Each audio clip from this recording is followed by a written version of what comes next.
Start कर रहे हैं। आज हम टॉर्क वाले टॉपिक से स्टार्ट करें। पहले थोड़ा सा रिवाइज कर लो और फिर क्वेश्चन पर आते हैं।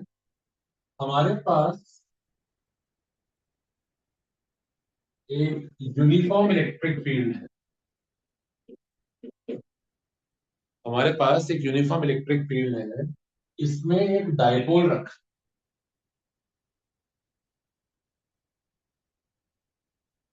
देखिएगा बेटा, क्वेश्चन है what type of motion will occur. Only translatory, only rotational, both translatory and rotational या ना। ये रखा है 30 डिग्री।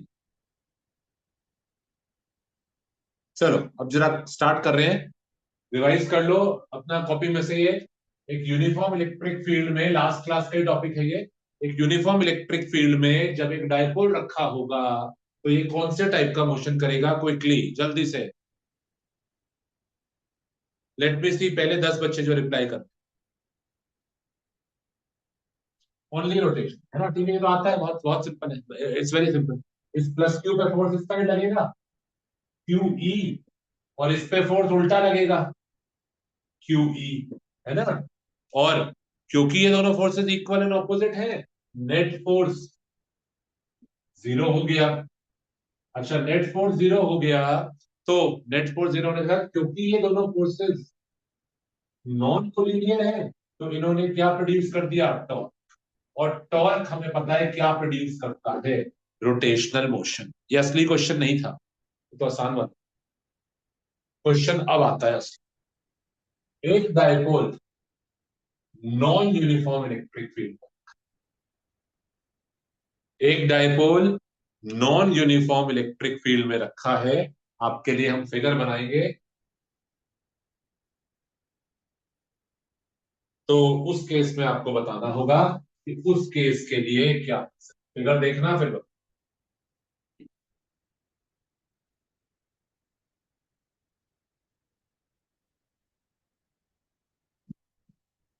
और ये सब नोट डाउन करना है क्लास कॉपी में ही, आपको जो पढ़ रहे थे उसी के आगे कंटिन्यू करना है। अब देखिए बेटा, ये किस टाइप का इलेक्ट्रिक फील्ड है, this is the non uniform,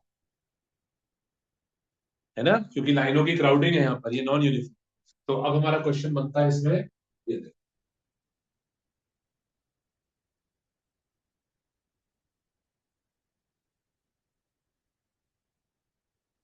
ये डायपोल। अब आप रिप्लाई करिए, अब इसका क्या आंसर।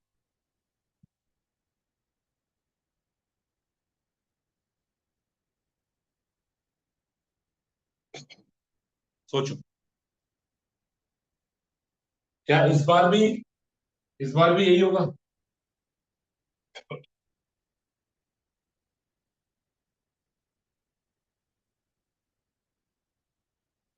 देखिए बेटा, प्लस क्यू पे जो फोर्स लगेगा वो in the direction of electric field लगेगा, यानी ऐसे लगेगा। और कितना लगेगा, क्यू ई। और माइनस क्यू पे जो लगेगा वो इलेक्ट्रिक फील्ड के उल्टा लगेगा, क्यू ई। पर इस बार ये दोनों कैंसिल नहीं होंगे। क्यों? क्योंकि इलेक्ट्रिक फील्ड सेम नहीं है। क्यू ई क्यों कैंसिल हो जाते थे, क्योंकि वो बराबर होते थे। पर इस बार मुझे बताओ, क्या यहां पर जो इलेक्ट्रिक, यहां तो लाइनों की क्या हुई भी है, क्राउडिंग हुई भी है। यहाँ पे तो लाइनों की क्राउडिंग हुई भी है, यहाँ का इलेक्ट्रिक फील्ड और यहाँ पे तो लाइनें दूर दूर हैं। ये इलेक्ट्रिक फील्ड और ये इलेक्ट्रिक फील्ड सेम थोड़ी ना है। अगर मैं इसको बोलता हूँ E1 और इसको बोलता हूँ E2 तो ये कटेंगे कैसे। इस बार नेट फोर्स जीरो नहीं होगा, नेट फोर्स जीरो नहीं होगा। क्या कोई बता सकता है क्यू ई टू बड़ा है या क्यू ई बड़ा है? क्यू ई टू बड़ा है, क्योंकि इस पॉइंट पे लाइनों की क्राउडिंग है। लाइनों की क्राउडिंग है तो यहाँ का इलेक्ट्रिक फील्ड इज, यहाँ का electric field is stronger. Electric field stronger है तो ये टर्म बड़ी है, दिस इज द बिगर। क्यों इलेक्ट्रिक फील्ड स्ट्रॉन्गर है? Because of crowding, because of the, ये टर्म स्मॉलर है। तो इस बार नेट फोर्स जीरो नहीं होगा, यानी फोर्स भी लगेगा, ये वाला बड़ा है, ये इधर जाए, वो छोटा है, वो नहीं जीत पाएगा, ये जीते। तो इस बार ट्रांसलेटरी मोशन भी होगा।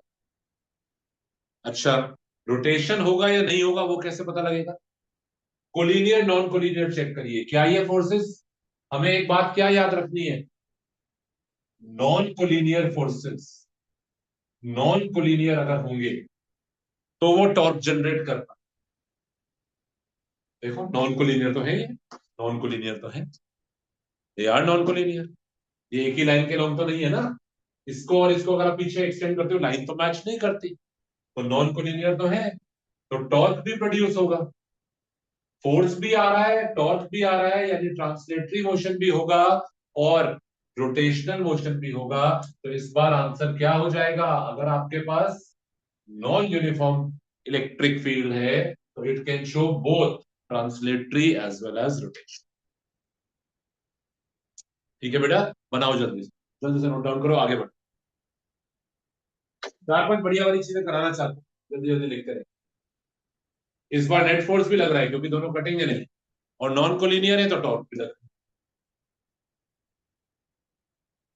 ठीक है, चलिए आगे बढ़ो।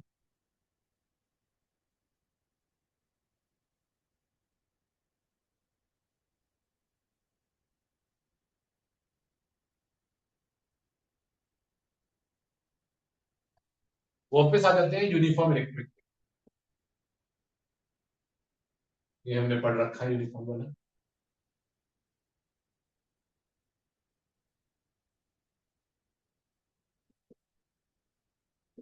ठीक है, ये तो हमने पढ़ा हुआ है, सामने वाला केस है हमारे लिए। क्वेश्चन बेटा, क्वेश्चन, क्वेश्चन लिखो। Mention the two cases of equilibrium, mention the two cases of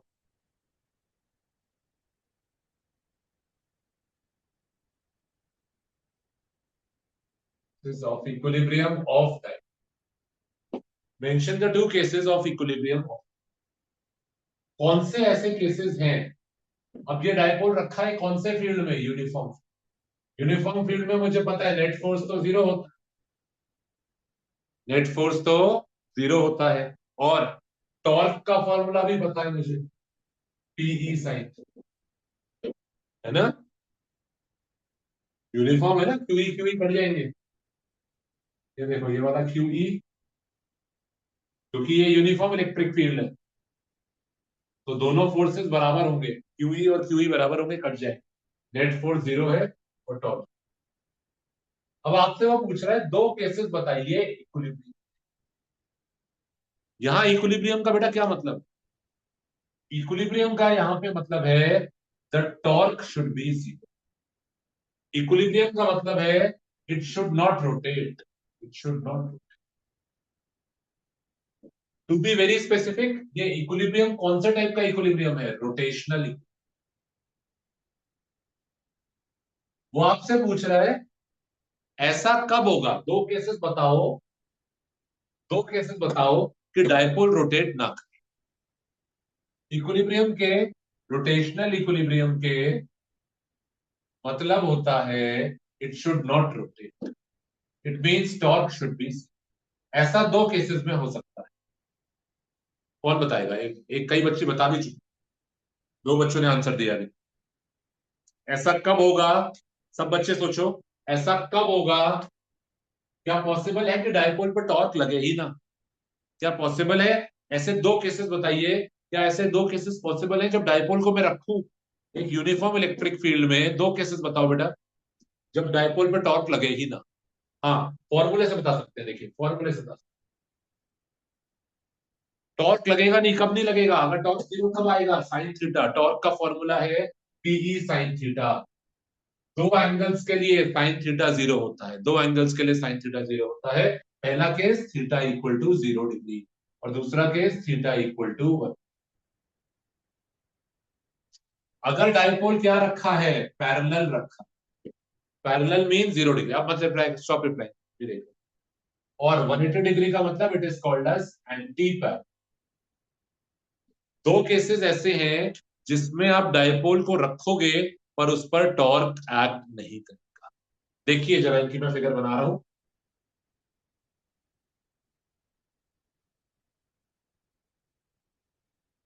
देखो ध्यान से, 0 और 180 डिग्री की फिगर कैसे बनती है। फिर पहले देख लो फिर बनाना। ये थीटा किसके बीच का एंगल होता है? पी साइन थीटा में ये थीटा होता है angle between dipole moment and electric field. इस बात को भी लिखो। कई बार बच्चा सिर्फ रट लेता है पी साइन थीटा, अरे थीटा किसके बीच का एंगल है? It is the angle between P and E. तो यहां पर देखिए, ये हमारा नेगेटिव वाला चार्ज है, ये हमारा पॉजिटिव वाला चार्ज, ये डायपोल। अब देखो बेटा यहां पर ध्यान दो, ध्यान दो, यहाँ पे ध्यान दो। हाँ, डायपोल मोमेंट कहां से कहां होगा? पी वेक्टर कहां से कहां होता है? पी वेक्टर नेगेटिव से, तो पी वेक्टर इस तरह, ये ग्रीन कलर में मैंने पी वेक्टर, और ये जो है ये कौन है? ये E vector, electric field, external electric field. कितना एंगल है ध्यान से देखिए, कितना एंगल है पी और ई के बीच में? 0 डिग्री। पैरेलल, इस केस में कोई टॉर्क नहीं लगेगा, डायपोल रोटेट नहीं करेगा, क्योंकि 0 डिग्री पे टॉर्क ही नहीं लगेगा। अच्छा, और कब नहीं लगेगा? 180 डिग्री। 180 डिग्री का मतलब होता है एंटी पैरेलल, उल्टा। इस बार देखो बेटा अरेंजमेंट, ध्यान से देखो, इस बार उल्टा होना चाहिए, नेगेटिव इस साइड और पॉजिटिव इस साइड। इस बार देखिए डायपोल मोमेंट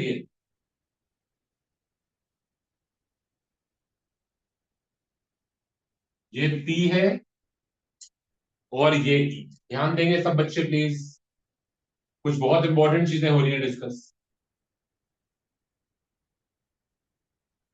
इस बार देखिए पी और ई के बीच का एंगल बेटा कितना है, बहुत क्लियरली देखो, कितनी नीट फिगर्स बनाई है, बना लीजिए। ये दोनों केसेस कहलाते हैं रोटेशनल इक्विलिब्रियम। ये दो केसेस हैं इक्विलिब्रियम के, ये दो केसेस हैं जिनमें टॉर्क, ठीक है ना? बना।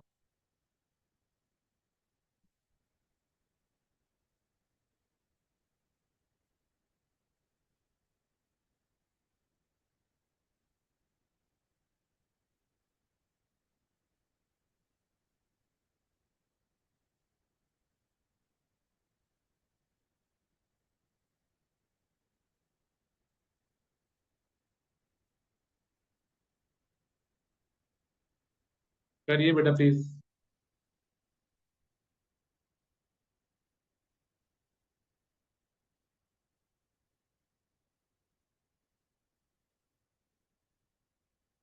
करो बेटा जल्दी से।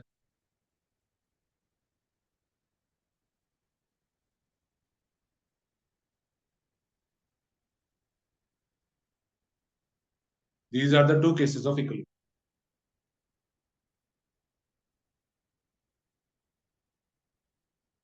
चलो नेक्स्ट क्वेश्चन देखते हैं।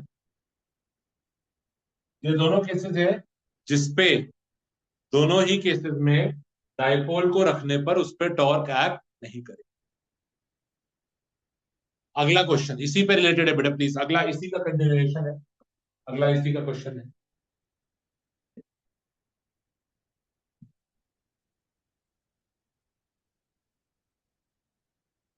Which of these cases is stable and which is unstable? Which of these cases is stable and which is unstable? इनमें से कौन सा है जो स्टेबल है और कौन सा है जो अनस्टेबल? इसका क्या मतलब है? What does it mean? ध्यान देंगे बेटा, ये जो दो इक्विलिब्रियम के केसेस है, इस वाले के साथ 0 डिग्री वाले के साथ लिखो, 0 डिग्री वाले के साथ लिखो, stable equilibrium, right, stable equilibrium. और 180 डिग्री वाले के साथ लिखो अनस्टेबल। इसको समझते हैं मतलब क्या? वाई है तो ये दोनों ही इक्विलिब्रियम, है तो ये दोनों ही इक्विलिब्रियम, ये भी इक्विलिब्रियम है, ये भी इक्विलिब्रियम है, बट बट 0 डिग्री वाले को हम स्टेबल बोलते हैं और 180 डिग्री वाले को हम अनस्टेबल बोलते हैं। इक्विलिब्रियम दोनों ही है, इक्विलिब्रियम दोनों ही है, दोनों में ही टॉर्क जीरो है। फॉर्मूले से देख लो, टी साइन थीटा। बायो वाले बच्चे ध्यान दीजिए बेटा, torque sine theta, sine zero भी जीरो होता है और साइन 180 भी जीरो। साइन थीटा जीरो दो बार होता है, या तो 0 डिग्री पे या 1। तो अगर आप चाहते हो टॉर्क ना लगे, अगर आप चाहते हो टॉर्क ना लगे, इफ यू वांट कि टॉर्क ना लगे, तो टॉर्क ना लगने के लिए क्या रिक्वायरमेंट होगा कि या तो थीटा 0 डिग्री हो या थीटा 180 डिग्री। 0 डिग्री को हम पैरेलल भी बोल सकते हैं, 180 को एंटीपैरेलल। अच्छा, 0 डिग्री को मैंने स्टेबल इक्विलिब्रियम नाम दिया, इसको अनस्टेबल। ऐसा क्यों है? Think about it. Stable unstable word क्यों यूज कर, ये बहुत इंपॉर्टेंट है। इक्विलिब्रियम तो दोनों ही है, इक्विलिब्रियम तो ये दोनों ही है, बट एक को स्टेबल एक को अनस्टेबल, ऐसा नाम क्यों देते हैं? देखिएगा बेटा, देखिए स्टेबल और अनस्टेबल में मैं आपको फर्क समझाऊं। किसी चीज को स्टेबल कब बोलते हैं, किसी चीज को अनस्टेबल। यहां पे थोड़ा सा हम इसको पहले समझ लेते हैं, let us try and understand.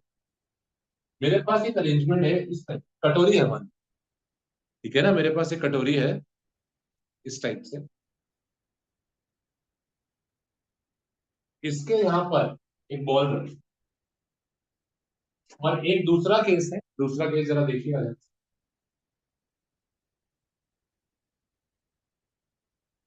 ऐसे उल्टा रखिए, यहां पर एक बॉल। क्या लगता है आपको इन दोनों में से कौन सा केस स्टेबल इक्विलिब्रियम होगा? चलो मैं नहीं बता रहा, ए और बी। क्या लगता है आपको इनमें से कौन सा केस स्टेबल इक्विलिब्रियम होगा, कौन सा unstable equilibrium?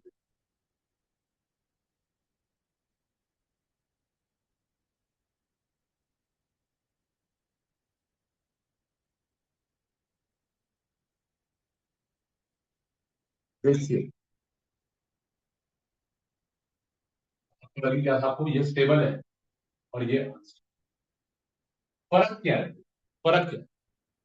Try and understand.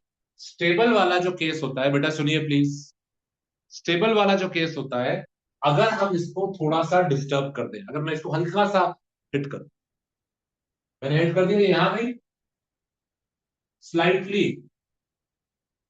Disturb करो, स्लाइटली डिस्टर्ब। क्या होगा स्लाइटली डिस्टर्ब?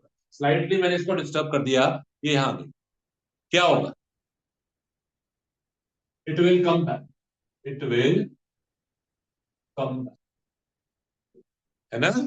स्टेबल वाले केस में अगर आप ऑब्जेक्ट को, अगर ऑब्जेक्ट स्टेबल इक्विलिब्रियम में है, तो अगर आप उसको थोड़ा सा डिस्टर्ब कर दो, हिला दो, वहां से थोड़ा सा हिट कर दो, थोड़ा सा, तो छोड़ते ही वो वापस आ जाएगा। इस साइड डिस्टर्ब करो, इस साइड डिस्टर्ब करो, क्या होगा? कटोरी के ऊपर चढ़ेगा, वापस वापस आ रहा है ना, वापस आ रहा है, यानी ये पोजीशन क्या है? स्टेबल है। वापस आने का मतलब वो पोजीशन स्टेबल है। अच्छा, अनस्टेबल का मतलब क्या है? अनस्टेबल इक्विलिब्रियम का मतलब क्या होता है? देखिए यहाँ पे, इस वाले को अगर आप थोड़ा सा डिस्टर्ब कर दो, बताओ जरा क्या? इस वाले को अगर आप थोड़ा सा डिस्टर्ब कर दो, तो क्या? थोड़ा सा हिट कर दो, थोड़ा सा hit। क्या ये बॉल अब वापस आएगी? क्या ये बॉल अब वापस आएगी? नहीं बेटा, इसको हिट करने पे हिट यहां चली गई, तो इट विल गो अवे।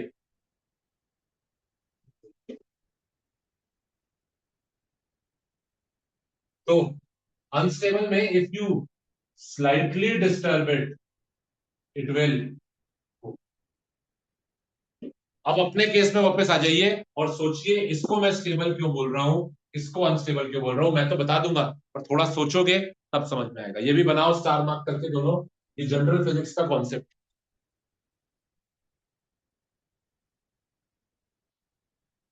बनाओ बेटा।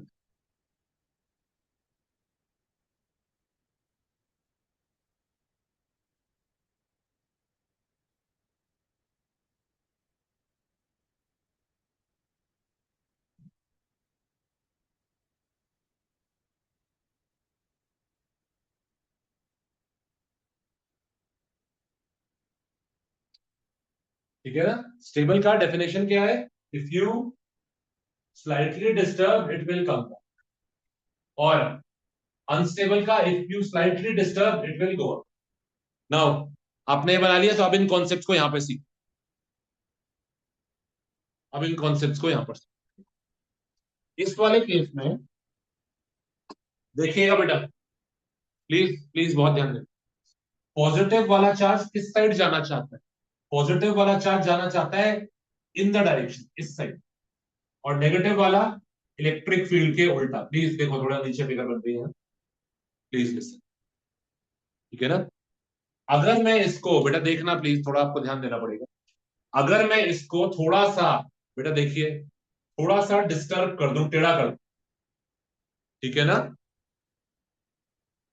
अगर मैं इसको थोड़ा सा डिस्टर्ब कर दूं तो क्या हो? बताओ, थोड़ा सा सोचो, अगर मैं इसको डिस्टर्ब कर दूं तो क्या होगा? व्हाट विल हैपन अगर इसको हम थोड़ा सा डिस्टर्ब करें? थिंक अबाउट इट, क्या हो?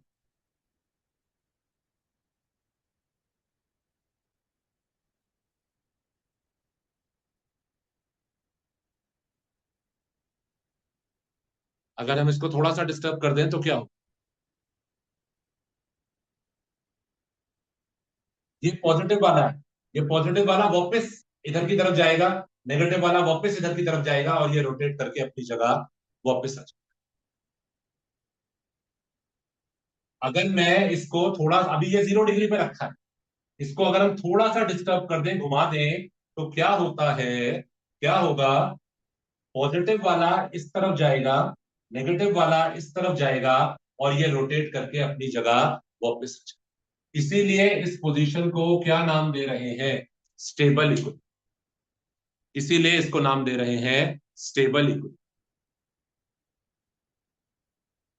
अच्छा, इस केस में देखो क्या होगा, ये इंटरेस्टिंग। इस केस में देखो क्या होगा। देखिए बेटा, ये पॉजिटिव वाला, ध्यान से देखो, सोचो। ये पॉजिटिव वाला है, this one is the positive, ये पॉजिटिव, ठीक है ना? ये पॉजिटिव, पॉजिटिव वाला किस साइड जाना चाहता है? In the direction of electric field.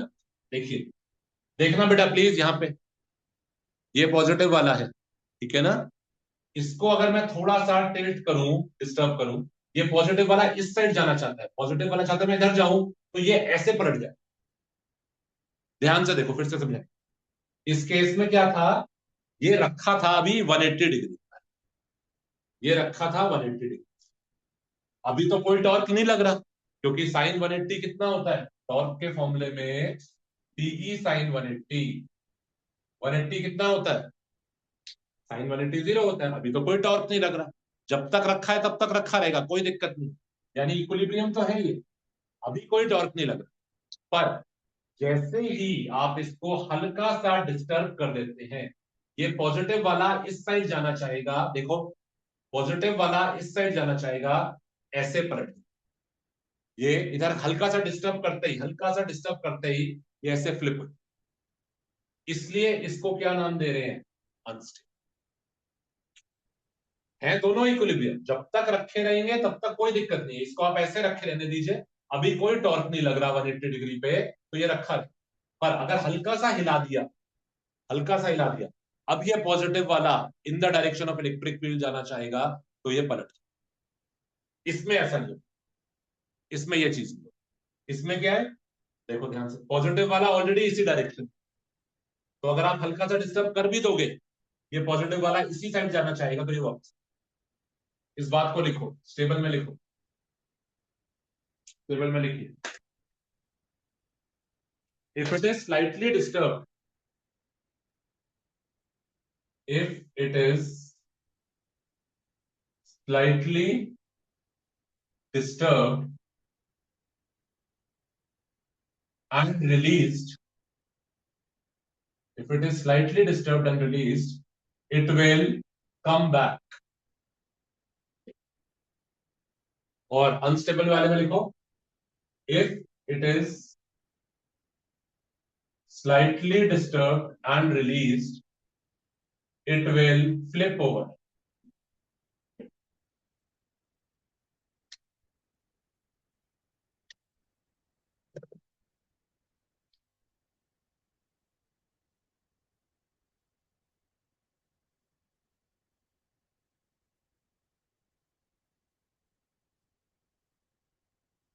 ठीक है ना? ये देख लीजिए, मैंने समझाया था स्टेबल और अनस्टेबल। स्टेबल वाले को डिस्टर्ब करके वापस आ जाता है, अनस्टेबल वाले को डिस्टर्ब करोगे तो वापस नहीं आएगा, वो उल्टा आगे चलेगा। तो ये हमारा स्टेबल केस है, ये हमारा। अगला question,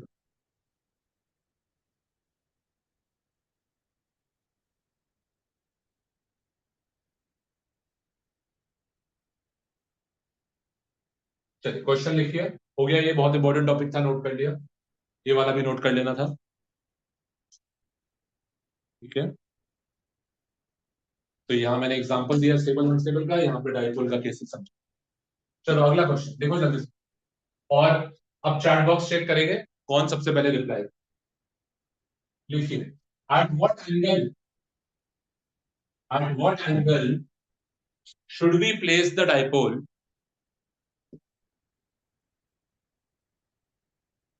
at what angle should we place the dipole so that maximum torque will act on it? At what angle should we place the dipole so that maximum torque will act on it?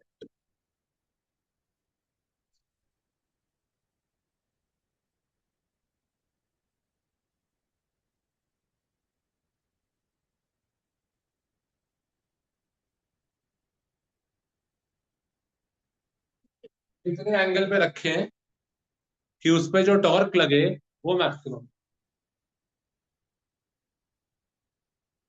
बोलो बेटा जल्दी बोलो। Torque का क्या formula है? ई sine theta. Torque maximum कब हो सकता है? साइन थीटा मैक्सिमम किस एंगल पर होता है? जब हमारा थीटा 90। तो टॉर्क मैक्सिमम कब लगेगा, फिगर बना लेते हैं। टॉर्क मैक्सिमम कब लगेगा? जब डायपोल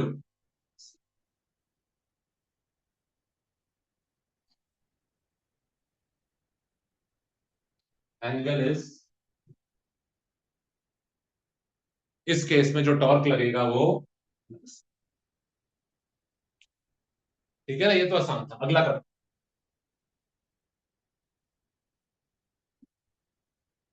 अगला जल्दी से। At what angle will torque be half of maximum value? At what angle will torque be half of the maximum value? चलो बेटा जल्दी से करो। At what angle will the torque be half of the maximum value?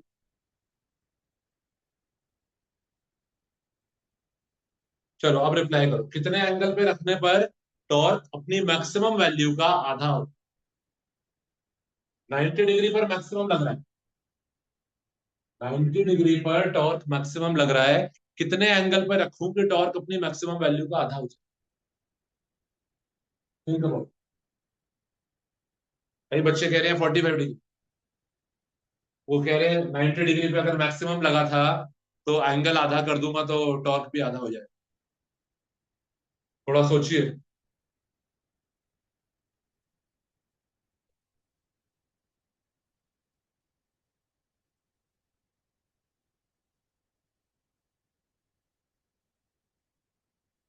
Torque आधा होने के लिए sine theta की वैल्यू आधी, हाफ आनी चाहिए। अगर आपको टॉर्क क्या चाहिए, हाफ ऑफ मैक्सिमम चाहिए, 1/2, तो साइन थीटा की वैल्यू मैक्सिमम नहीं आनी चाहिए, साइन थीटा की वैल्यू हाफ आनी चाहिए। साइन थीटा की वैल्यू हाफ कब आएगी? जब थीटा कितना होगा?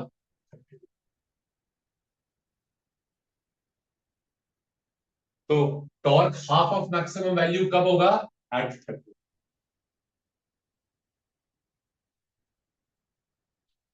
चलो नेक्स्ट क्वेश्चन, जल्दी से नेक्स्ट।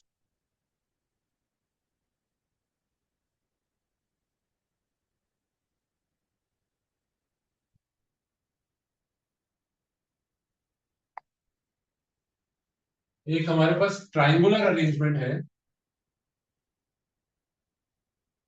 इक्विलेटरल ट्राइंगल है, इक्विलेटरल ट्राइंगल है।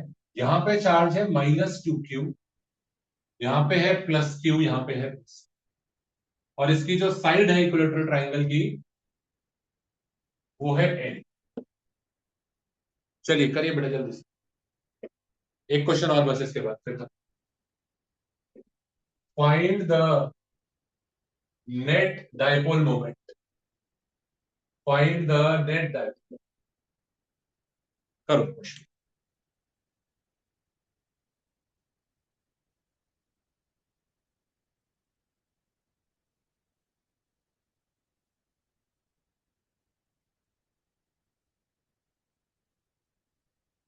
Find the net dipole.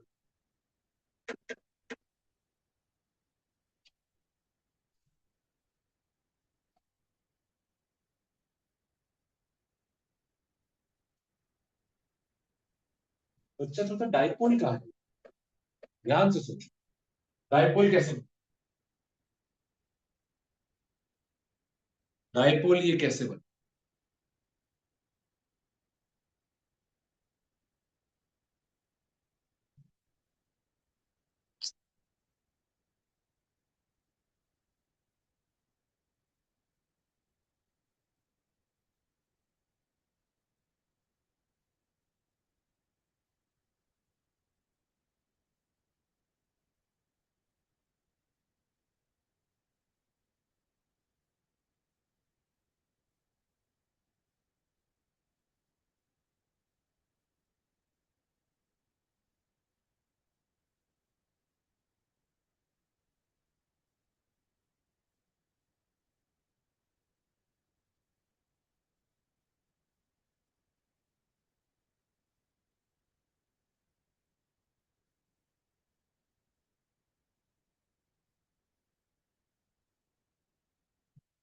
पहले डिस्टेंस कैसे बन रहा है सोचा, थोड़ा सा सोचो फिर बताएंगे। डायपोल कैसे बन रहा है ये? कोई कहता है डायपोल में तो इक्वल एंड ऑपोजिट चार्जेस होते हैं। ये देखो बेटा, इस -2q को अलग अलग, -2q को -q, -q अलग, -2q को मैंने -q अलग अलग, ये +q हो गया, ये भी +q हो गया। अब इस -q और इसको एक डायपोल, और ऐसे ही इस -q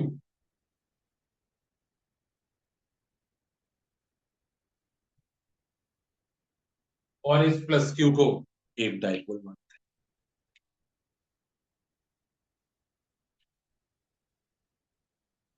देखिए क्या लेंथ है इसकी, दिस लेंथ इज L, तो डायपोल मोमेंट इसका कितना होगा?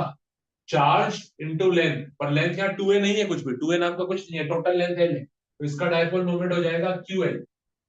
और क्या डायरेक्शन होती है डायपोल मोमेंट की? नेगेटिव से पॉजिटिव, तो dipole moment will be directed, dipole moment will be directed. और दूसरे का भी डायपोल मोमेंट कितना हो जाएगा? P2, P1 था, ये भी नेगेटिव से positive, this will be directed.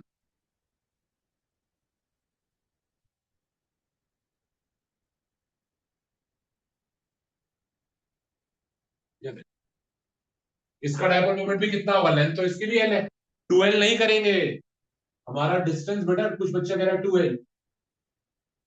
जब आधा डिस्टेंस ए होता था, आधा डिस्टेंस ए होता था, डायपोल मोमेंट होता था Q इंटू 2A, क्योंकि टोटल लेंथ 2A होती थी, क्योंकि टोटल लेंथ 2A होती थी, पर इस बार टोटल लेंथ 2a नहीं है, ध्यान दीजिए, उससे करिए, ध्यान दो, करो।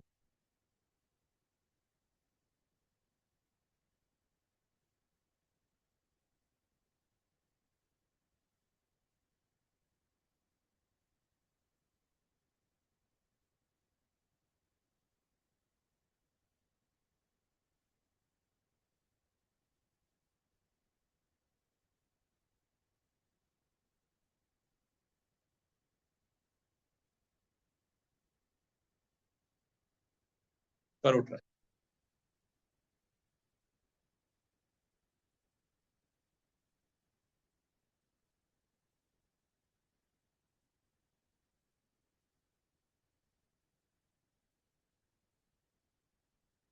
इस बार तो टोटल लेंथ 2a की जगह l ही तो दिया हुआ है, तो टोटल लेंथ कितना हो गया यहाँ पे l, तो इसका भी डाइपोल मोमेंट कितना हो गया, q इंटू है। चलो करो बेटा, कुछ बच्चों ने आंसर रिप्लाई कर दिया है, बाकी लोग भी रिप्लाई करिए प्लीज, क्विकली, जल्दी जल्दी।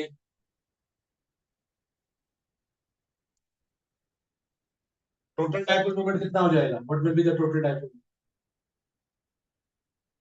ये दोनों डाइपोल मोमेंट वेक्टर्स हैं, इन दोनों के बीच में 60 डिग्री का एंगल है, they are not in the same direction, तो अंडर रूट ऑफ, और दोनों सेम ही है ना, तो P1 P2 क्यों बोलूं, P बोल देता हूँ इनको, p² plus 2p into p into cos। तो p² plus which is equal to कितना आ जाएगा, √3 times of p, which is √3 times of q। और डायरेक्शन क्या आएगी, डायरेक्शन अगर आप पैरेललोग्राम बनाओगे यहां पर, तो नेट डायपोल मोमेंट की डायरेक्शन, नेट डायपोल मोमेंट देखिए बेटा, हम पैरेललोग्राम से निकाल,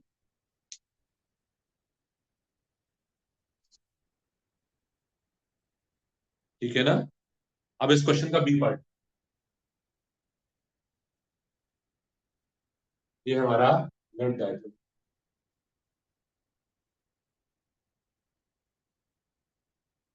फॉर्मूला समझ में आ रहा है, फॉर्मूला है under root of a² plus b² plus 2ab cos theta, formula, ठीक है ना। नेक्स्ट पार्ट करते हैं,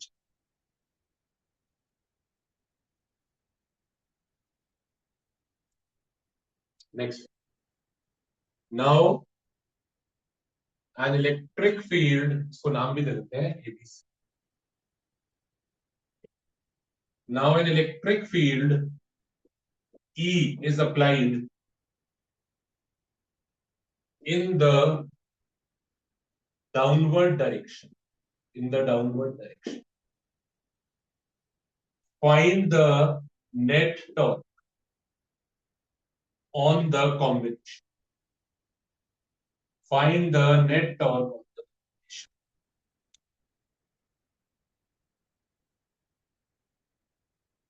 चलो करो, हमने क्या करा, now an electric field E is applied in the downward direction. Find the net torque on the combination.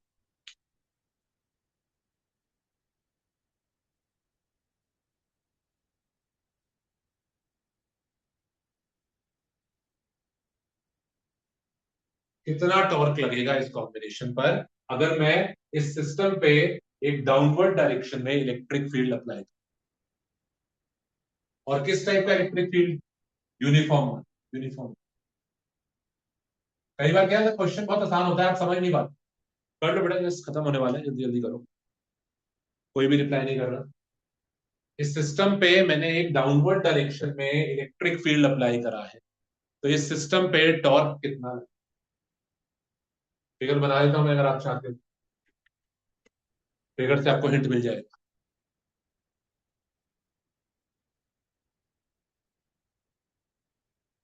करो करो, सोचो, फिर से कई बच्चे समझ नहीं पा रहे। इस सिस्टम पर एबीसी पर देखो बेटा, N electric field is applied in the downward direction. Draw करूं क्या, ड्रॉ करते हैं, ठीक है, आई अप्लाई यूनिफॉर्म।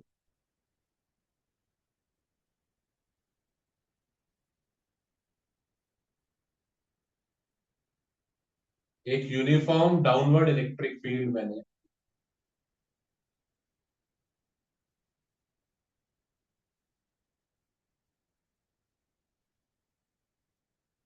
ये एक इलेक्ट्रिक फील्ड यूनिफॉर्म है और एक्सटर्नल है। कितना टॉर्क जनरेट होगा? क्या हो गया बेटा, क्या हो गया आप लोगों को? टॉर्क का क्या फॉर्मूला होता है? P E sine theta. कितना है मेरे से वो टॉर्क? इस वाले डायपोल पे पूछ रहा है या उस वाले डायपोल पे पूछ रहा है? नेट पे पूछ रहा है। नेट डायपोल पे। नेट डायपोल कहाँ है आपका? वो आपसे क्या पूछ रहा है? Net torque. Net dipole. तो आप पी साइन थीटा में बेटा पी कितना डालोगे? √3 QL डालोगे ना। This P is the net dipole moment, क्योंकि वो आपसे दोनों पे अलग, इस पे टॉर्क नहीं पूछ रहा है, इस वाले पे। वो आपसे इस वाले पे नहीं पूछ रहा, वो आपसे नेट टॉर्क पूछ रहा है। फिर भी ध्यान नहीं दे रहे हो तुम अभी। नेट पी कितना है? √3 QL। Net P. Electric field कितना है? कितना इलेक्ट्रिक फील्ड लगाया है? ई। अब यहां नहीं सोच रहे साइन। अब नहीं सोच रहे ये। अब नहीं सोच रहे, बताओ।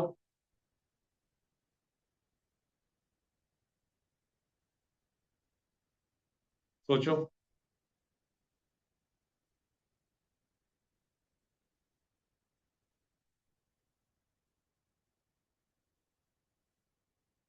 क्या हुआ? कितना एंगल है? अभी थोड़ी देर पहले मैंने बताया था, थीटा किसके बीच का एंगल होता है? Angle between P and E. What is the angle between the net dipole moment जो भी नीचे की तरफ है, और इलेक्ट्रिक फील्ड भी हमने किस तरफ ही लगाया है? नीचे की तरफ। This is the electric field, this is the P net. What is the angle between the P net and the electric field? Both of them are in the same direction. P net किस तरफ आया था दोनों dipoles का मिला के? दोनों का पी नीचे की तरफ आया था। और हमने इलेक्ट्रिक फील्ड भी किस तरफ लगाया है? नीचे की तरफ लगाया है। तो बेटा what is the angle between P and E? What is the angle between P and E? मेरे को बताइए, इन दोनों के बीच में कितना एंगल है? 0 डिग्री। तो अब देखो, यही सब क्वेश्चन आते हैं जो बच्चा गलत कर देता है पेपर में। एक डायपोल वाला तो सिंपल था, पर ये वाला बच्चा क्यों नहीं कर पाया? दो डायपोल। दो डायपोल थे। नेट डायपोल मोमेंट निकालना था पहले वेक्टर से।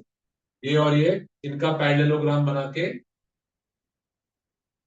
पहले अपन ने नेट डायपोल मोमेंट निकाला, और फिर टॉर्क निकालना था। इस पे नहीं, इस पे नहीं, नेट कॉम्बिनेशन। तो नेट डायपोल के ऊपर फॉर्मूला लगेगा ना। इलेक्ट्रिक फील्ड नीचे की तरफ, एंगल इज 0 डिग्री। और ये कॉम्बिनेशन रोटेट नहीं कर, ये कॉम्बिनेशन होगा stable equilibrium. 0 degree is stable. चलिए आज के लिए बहुत है। चार पांच बढ़िया वाले मैंने आपको आज टॉर्क के कॉन्सेप्ट पे, डायपोल पे क्वेश्चन कराने थे, करा दिए। इनको रिवाइज करिए।